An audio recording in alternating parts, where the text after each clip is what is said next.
ನಮಸ್ಕಾರ, ನೀವು ನೋಡ್ತಾ ಇದ್ದೀರಾ ರಿಪಬ್ಲಿಕ್ ಕನ್ನಡ. ನಾನು ವೀರೇಶ್ ಶಿವಾನಂದಂಬಿ. ನನ್ನ ಜೊತೆಗೆ ಜಾಯ್ನ್ ಆಗಿದ್ದಾರೆ ನನ್ನ ಕೊಲೀಗ್ ಪ್ರವೀಣ್ ರಾಘವ್. ಸಚಿವ ಬಿ ನಾಗೇಂದ್ರ ರಾಜೀನಾಮೆಯನ್ನ ಕೊಡಲೇಬೇಕು ಅಂತ ಇದೀಗ ಬಿಜೆಪಿಯ ಕಾರ್ಯಕರ್ತರು ಅಹೋರಾತ್ರಿ ಧರಣಿಯನ್ನ ನಡೆಸ್ತಾ ಇದ್ದಾರೆ. ಕೊಡಲೇಬೇಕು ರಾಜೀನಾಮೆಯನ್ನ, ಅಲ್ಲಿವರೆಗೂ ನಾವು ಬಿಡಲ್ಲ ಅಂತ ಬಾಗಲಕೋಟೆ ಡಿಸಿ ಕಚೇರಿ ಬಳಿ ಧರಣಿ ನಡೆಸಲಾಗ್ತಾ ಇದೆ. ಬಿ ನಾಗೇಂದ್ರ ರಾಜೀನಾಮೆಗೆ ಒತ್ತಾಯಿಸಲಾಗಿದೆ. ರಾಜೀನಾಮೆ ನೀಡುವವರೆಗೂ ಕೂಡ ನಮ್ಮ ಅಹೋರಾತ್ರಿ ಧರಣಿ ನಡೀತಾ ಇರುತ್ತೆ, ಪ್ರತಿಭಟನೆ ನಡೀತಾ ಇರುತ್ತೆ, ಹೋರಾಟವನ್ನು ಮುಂದುವರಿಸಿದ್ದೇವೆ. ಬಿಜೆಪಿಯಿಂದ ಬಾಗಲಕೋಟೆಯಲ್ಲಿ ಅನಿರ್ದಿಷ್ಟಾವಧಿ ಹೋರಾಟ ಮುಂದುವರಿತಾ ಇದೆ.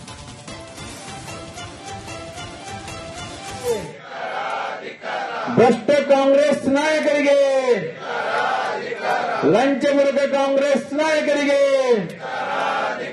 ಬಡ ವಿದ್ಯಾರ್ಥಿಗಳ ಜೀವನದ ಜೊತೆ ಚೆಲ್ಲಾಟ ಆಡುತ್ತಿರುವ ನಾಗೇಂದ್ರನಿಗೆ,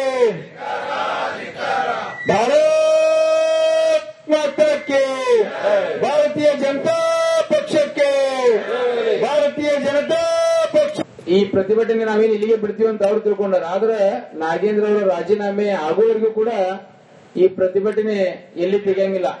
ಯಾಕಂದ್ರೆ ರಾಜ್ಯಾದ್ಯಂತ ಸಂಘ ಹೇಳ್ತಾ ಇದ್ದೀವಿ. ಈಗ ನಾಗೇಂದ್ರನ ವಿರುದ್ಧ ಕೆಲವೊಂದು ಘೋಷಣೆಗಳನ್ನು ಹಾಕೋದಿರ್ತದೆ.